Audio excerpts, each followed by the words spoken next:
We do begin tonight with this scare over the U.S. and some of the most secure airspace around Washington, D.C. A small jet flying from Tennessee to New York, air traffic control losing contact with the pilot just 15 minutes into the flight.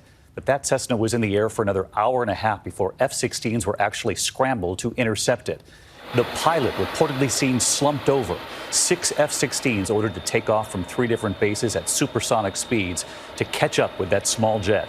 Those speeds causing a sonic boom.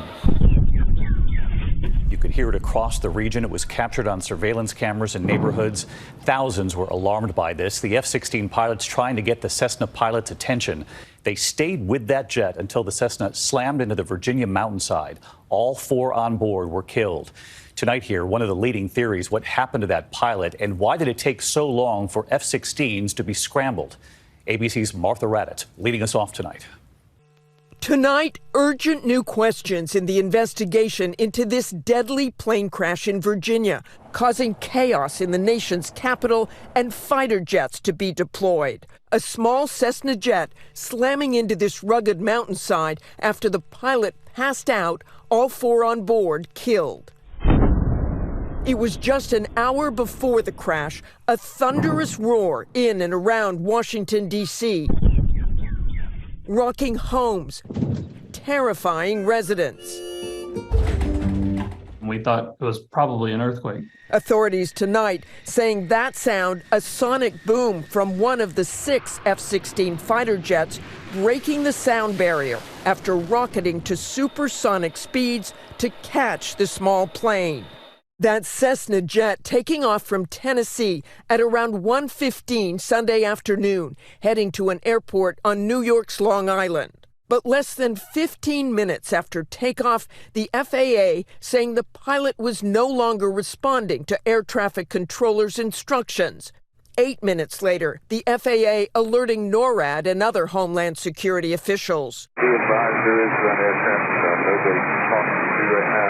The plane likely on autopilot, then turning around, heading back over the busy New York City airspace and continuing back towards D.C. But it would take 90 minutes before the military finally launched those F-16s, intercepting the Cessna just 20 miles northeast of Washington's Reagan National Airport. For the next half hour, those F-16s trying to get the civilian pilot's attention, firing flares and issuing warnings by radio. Aircraft stopping 7275 with an armed air defense fighter on guard on 1.5. Contact us immediately. Multiple reports saying those fighter pilots saw the pilot of the private jet slumped over. The pressurization system in an airplane compresses the air within the cabin so there's enough oxygen for people to function normally.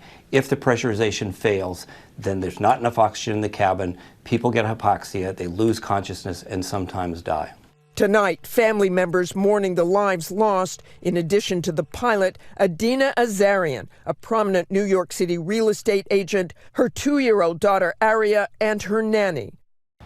Truly a tragic ending, but tonight big questions about why it took those fighter jets 90 minutes to launch while that plane was flying near New York City and the nation's capital, supposedly the most protected airspace in the country. David? Yeah, serious questions indeed. Martha Raddatz leading us off on a Monday night. Martha, thank you.